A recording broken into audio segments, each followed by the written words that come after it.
And we're off. Okay, the idea of today was, I said editing and repair. Such a vast number of things you can do. I'm going to pretty much stick to this corner down here, which is like the patching and healing tools, plus a couple of other bits and pieces. And I was going to use this as an example where we got a little bit of perspective problem at the top. Tower and the chimney stacks are leaning in opposite directions, or converging, shall we say. And there's various people and objects scattered around half a person here, around the scene, and let's just see if we can tidy it up. So I think the first thing I'll do is try and straighten this. So down here you've got a little perspective. Well, actually, it's perspective and wrap, but I'll just stick with perspective for now. And it gives you a grid, and what you can basically do is pull the corners around. So if I grab that and pull that out, you can see the building straightening.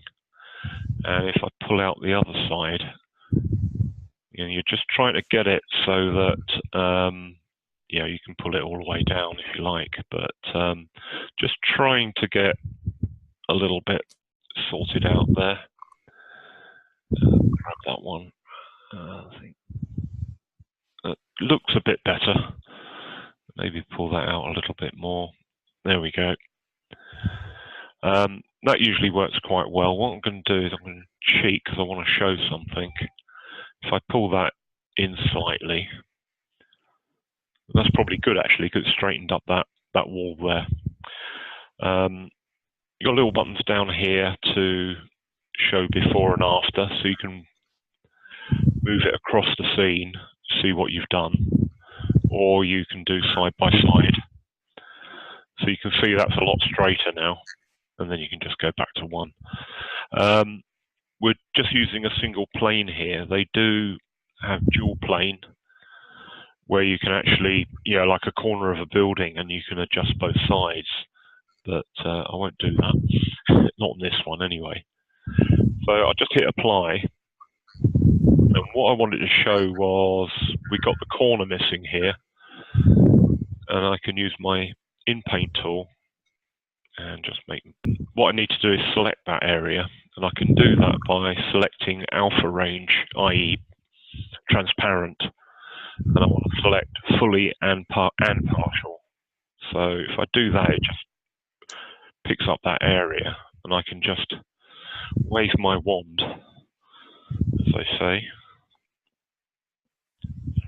and just wait a second, and it will fill in that missing area. So that's quite nice. I'll just select, deselect. There's a nice handy button there, which you normally use.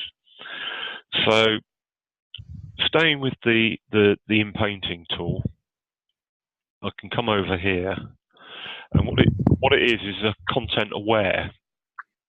So I'm not sure how well this will work. What I've found in the past is that it works really well on say an area like that. I can just remove the items, and it does a really good job. But when you get to an edge, of course, it's trying to do a content all the way around, and of course on the right hand side here it's got nothing. But we'll try it and see what we get. Oh, did quite a good job. Bottom of the tree, but the head was in the way. But yeah, it's better than I thought it would. And it is a really handy tool, and I do use it a lot. It doesn't always work, and I'll show you an example where it doesn't.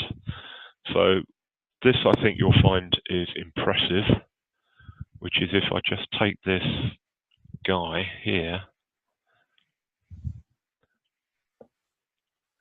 it does a really good job. It's filled in the corner of the window quite well.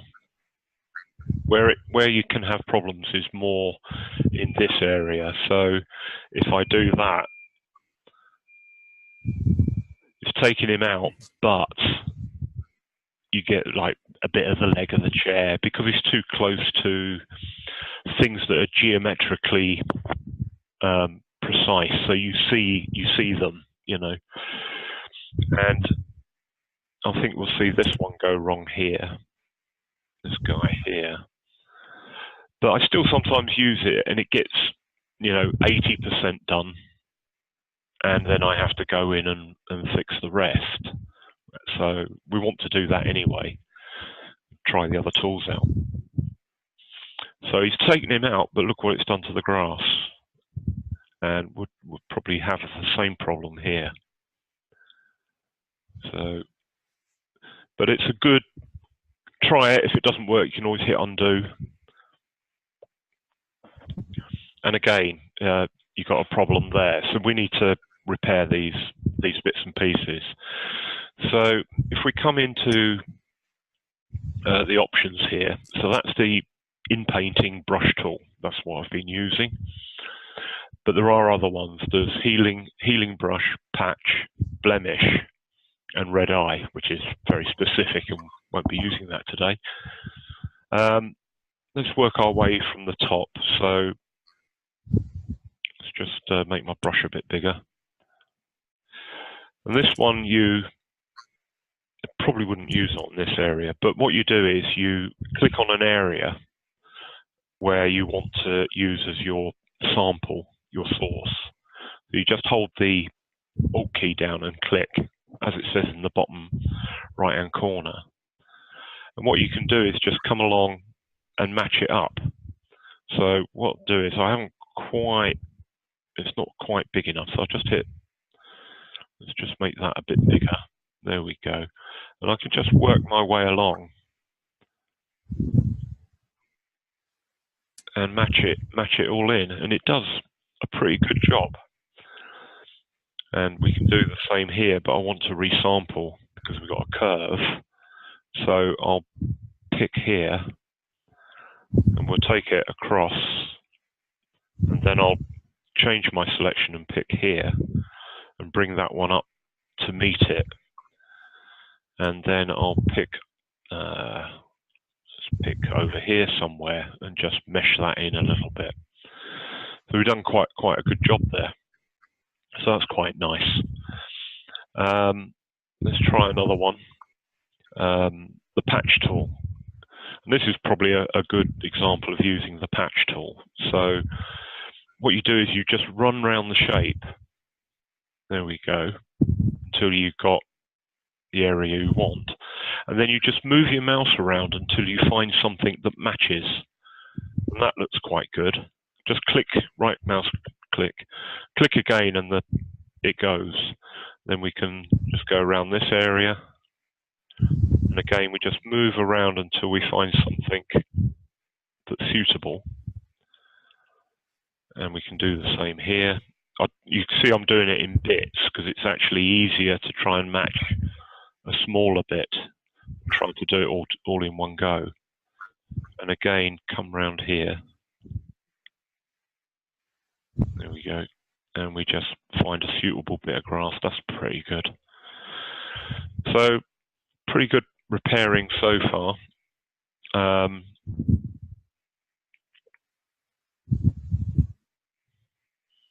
Right, that's pretty much it. So the blemish removal tool, it's usually for facial type things. So what we'll do is move over to this picture, and I've got the Inpainting tool turned on. Sorry. Yeah, sorry. I'll set this one back. Can I just move that across? That's better. So history, right? I'll reverse all this back again. So we got a blemish removal tool. It's quite good. Affinity. It remembers your setting on each photo. So on here, I was using this tool. I picked the blemish, but when I went over to here, it's remembered the settings I had for this photo, which is quite clever, really. Blemish removal tool. So we've got a, let's just have a look. Yeah, a bit of a dimple here. So what you do is you click on it, and then you just drag, and it tries and matches it up with surrounding area. So it's pretty much the same as the patch tool, but the advantage is because it's such a small area, it's just treating the circle. You don't have to draw around it. So again, here I can just move that down, etc. So again here, just move that down, and it does quite a nice job. So it's good for small areas. So if I go back to this one, it probably wouldn't be good for this because it won't have the right. So if I move that, oh, not too bad. You know, there's enough room on this side that it's gone away. Not too bad. Not too bad. Yeah, that's better. That's better than I thought.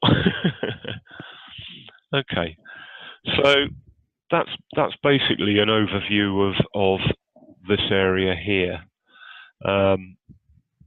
Now, what I was going to do, you probably all heard of frequency separation, and it's actually quite a little bit of a faff in Photoshop. I don't know if you've seen the tutorials. You sort of like make another layer, make it a negative, invert it, and you then use it as a mask, etc. It's a lot easier on here. I'll take away all the history there. So just back to a plain photo. And again, we'll be using these patch tools, but first of all, what we want to do, and maybe explain frequency separation, it probably easiest is just do it and show you. So there is actually a button called frequency separation. And the idea is, if I increase the radius a bit, you'll see more of an effect. So the left-hand side is the detail, and the right-hand side is more to do with color and rather than texture. But the color itself, and it makes it go. It's almost like a Gaussian blur. And the idea is that if you paint on this area, the detail still stays. If you paint on this area, the detail goes away, but the color stays correct for that area. So as you can see, if I do it all the way to the end, everything is in this side now, and what you want is a balance. So I'll bring that back down, and we just want enough detail, and I usually pick the eye to give me a good indication. I don't want too much, don't want the background in there as such, but I want the eyelashes. Hit the button, hit apply, you'll have a little think, and it's basically split your photo into two halves. You've got the what they call low frequency, the color detail, which is slightly now out of focus or softer, and you've got the high detail. And if you see here, you can see the eye. This photo this is a JPEG, not a RAW. It'd be better done with a RAW, to be honest. So, for instance, here we want to maybe undo that. I didn't mean to click my mouse. Say this crease here, we want to get rid of that, and that should be in the high frequency. So, what I can do is pick up my patch tool, for instance, and just come around this area here, like that, and just move across until I find an area that doesn't have that mark, and we've taken it out. So, but the underlying shade is still the same. Now, an example of, I'll try to find an area I can look at. So this stray hair, for instance, hopefully that's in the high frequency. So what I could do is I can use all different tools. So I could use the Inpainting tool and just go up. I'm on the wrong one, sorry. Meant to be on high frequency. Take that out, but it leaves the underneath skin the same. So you can do that. And the freckles should be on the high frequency. So again, I could just take that area there and it will become less freckly. And obviously I can increase the number of times I do that. Healing brush, again, that's still quite good for this area. So again, you pick an area you want to look at. Let's come down here, say that area there. Alt click, just alt click on that area there, and I can just move down here. Oh, sorry, it's on the, yeah, that should have been on the low frequency for that one. Click on there, and I can, oh, hang on, there we go, there we go. And move that around. There we go. I'm not very good at this, by the way. I don't do portraits much, as you may have gathered. But it's just a way of showing you that you can use different tools, and frequency separation is usually quite a big thing in Photoshop, but is much easier in Affinity. Just getting to the point of frequency separation. Now, editing again. What I'll do is, let's see if I've got. I'll show you another thing. I've been taking things out basically, but sometimes you want to add detail. So one I had the other day was the penguin in the water. That was a bit of both. So let me just go to Google Drive. All right. So if I just load that up and turn everything, all the alterations I made. So I've just got the background.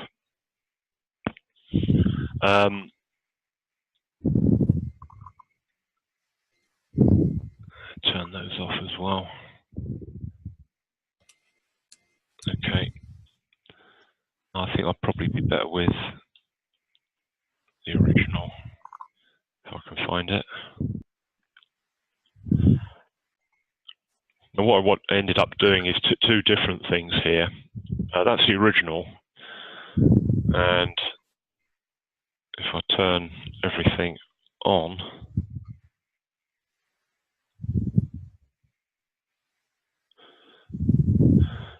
you can see it's a little bit different. For one thing, there's more penguins in it. So, yeah, the obvious thing to do is just quickly crop that. So just bring that down, bring that in. That'll do. Just check I've got no blowout. I haven't. I can increase the exposure a bit. There we go. I'll just do that. Obviously, I'm rushing it, but this is a good example of doing a bit of everything, because the first thing we want to do is get rid of this horrible bracelet it's got. So Inpainting tool hopefully will come to the rescue, and we'll just literally come around here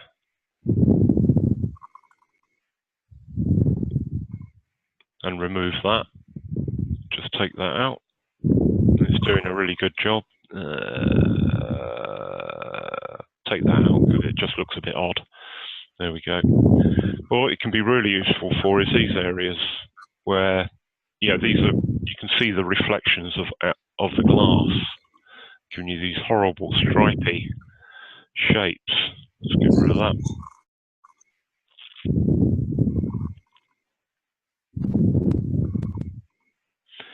And I tend to find that better than, particularly with water, all the shimmer. It's very hard to find something that matches it, if you know what I mean. So I won't bother going around here, but if I zoom up, the glass was absolutely horrible. It was absolutely covered in scratches, possibly slightly washed off bird shit. You know, and I started going around and it was just hard work. So in this case, what I did, and I'll do it quickly, is use the selection tool and select my wonderful penguin. There we go, just go down there, go around the, oops, Alt to take it back out again, there we go. Go down a little bit, dum dum dum, just the beak, there we go, a little bit of the head, there we go. Refine. And what I'll do is I'll feather it slightly, and you'll see why in a moment. Okay, so I've feathered that, and then what I want to do is, right, so I've inverted it, you can see the marching ants around the side. And then what I just want to do is add a bilateral blur, preserve the alphas, stop the edges going out, and just increase that. And you can start to see a lot of the rubbish, not all of it, but all the finer scratches are going. And that saves an awful lot of going around using your Inpaint tool, etc. So we'll accept that and get rid of the marching ants. By the way, it's always worth, you've got these defaults at the top here, and one is, say, just pick the item, auto levels. What a wonderful job it does. You know, that was just using auto levels. And then if you don't like it, you know, if it's too much or too little, then you can do a change on top of that. But yeah, I find these. Let me just move that out of the way. These can be quite useful, particularly if you your screen hasn't been what's the word for it, configured for the right brightness, etc. You can fool yourself that everything's fine, and it's because you got the brightness of your monitor too high or too low, or the opposite, too low. And if you hit that, it'll auto. If we look at the histogram, it's evened out the histogram. If I move up and move back down again, no, it's not. It didn't have as much of an effect as I thought it might. Yeah, no, okay, maybe that wasn't such a bright idea. But as you can see, it's brightened up the picture no end. There's something you might want to do. You know, in this, I thought it looked a bit empty. So I just went and found another penguin somewhere. Just drop that in. Oh, we've got unlimited minutes. I can talk to you until midnight. That's not going to happen. And I won't do any adjustment. That's not the point. It's 25 past, so nearly done. Excuse me while it takes a moment.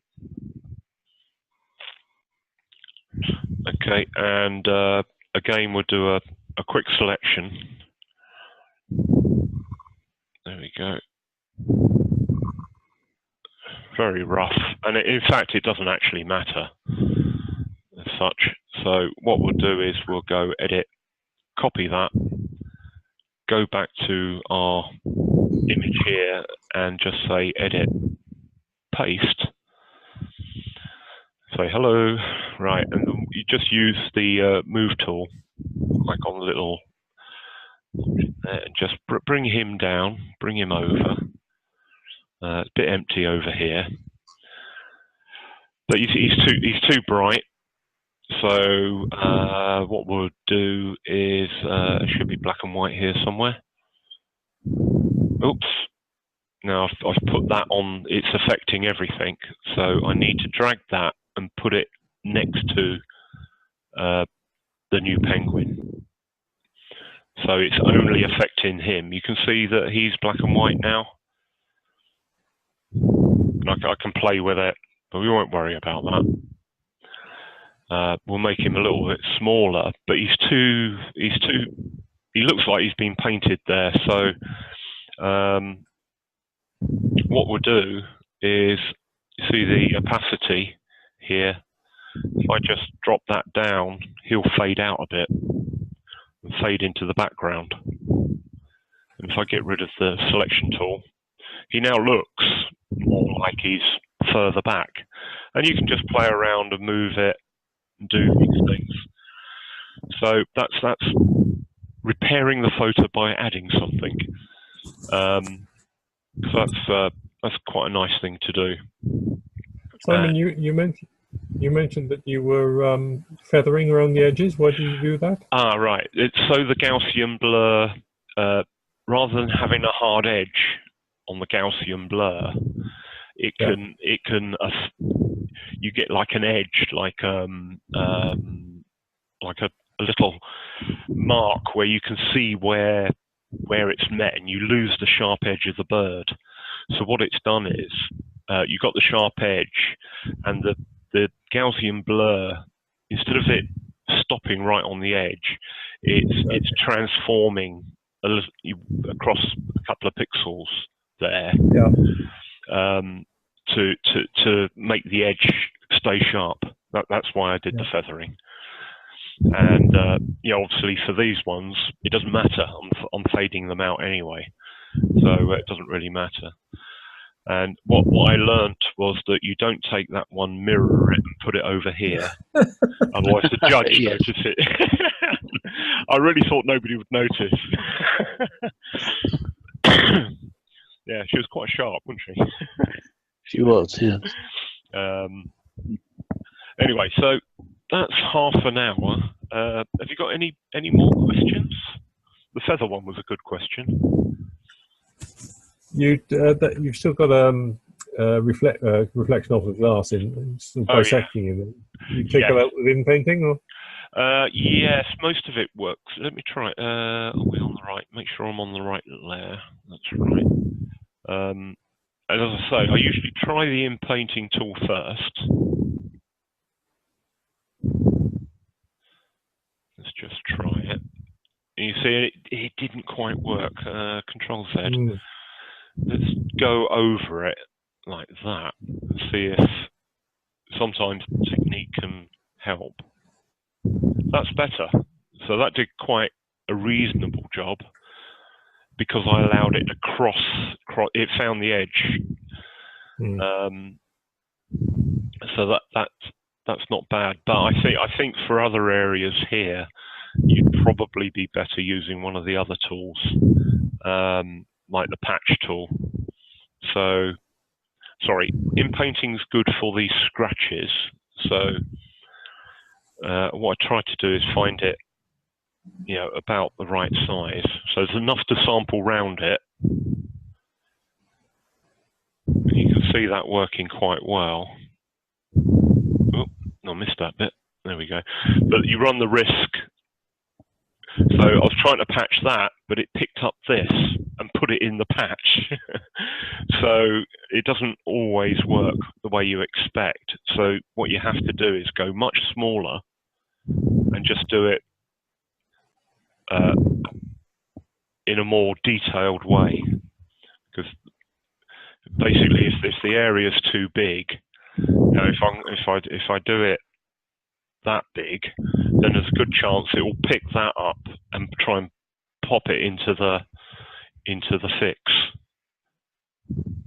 Yeah, it's picked up over here. You can see it duplicating. So that didn't work. So all you do is you just come down in size and just treat the little area itself, which means more work, but depends how much you're invested into your photo, how much you think it's worth it. You know, and I do. That's one thing you have to watch actually. You start zooming in and you're going, oh, I can see this, I can see this, and you keep patching and patching and patching, and then you zoom out and you realise all those little bits nobody would be able to see them anyway. So you need to sort of like come back out a little bit, get the overall view, and then come back in and fix some more. So at this, I can see something here, so that's worth patching. And then go back out again. I can see a white dot here. It's worth coming in and doing it. And that's the way I tend to go around it. Okay. Any other questions? Okay. Probably the only other thing. The main one I forgot. I got so involved with those ones. You've obviously got the cloning brush. So at any point you can click an area here, and then it will clone. I don't know if you can see the little crosshair. It will clone from that area. So if I come here, you can see that it's cloning from here, and that is a good tool. It can be quite precise, but you can also go wrong.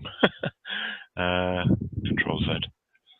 So, but all you do is you just pick up another area close by and just take that bit out.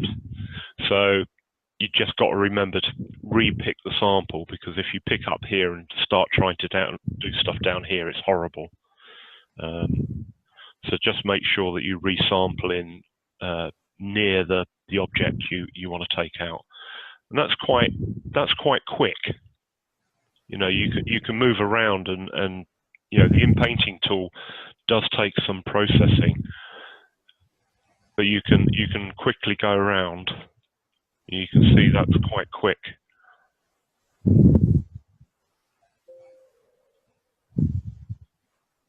There we go. So I think I'll call that a day, and I hope it's given you some ideas of how you can repair photos and really bring them out. What can start to look like a busy, maybe boring photo, you remove some of the distractions, and it makes for a much better photo. Okay, thanks a lot, Simon. Okay, hope that was helpful. I've recorded that, so I'll put it up for anybody else who wants to look at it, and I'll. Yeah, can I just say that John Dobson did a video on frequency separation, so people might want to have a look at that. Yeah, it's a bit, as you say, it's more complicated. Yeah, than Affinity, but he's got. I think all it is that Affinity saw a gap. Thought, oh, that's quite difficult. How can we automate that? And did a special button for it, basically. And maybe in Photoshop, in 2 more versions time, they'll have the button as well. They all play against each other. I'd say 90%, if not more, between Affinity and Photoshop is pretty much the same.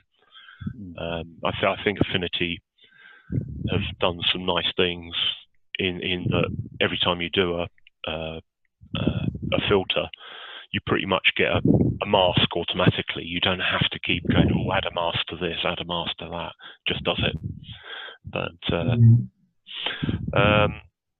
I think there's not much one can do that the other can't, and vice versa. So anyway, I'll stop recording. Right. Thank you for your time.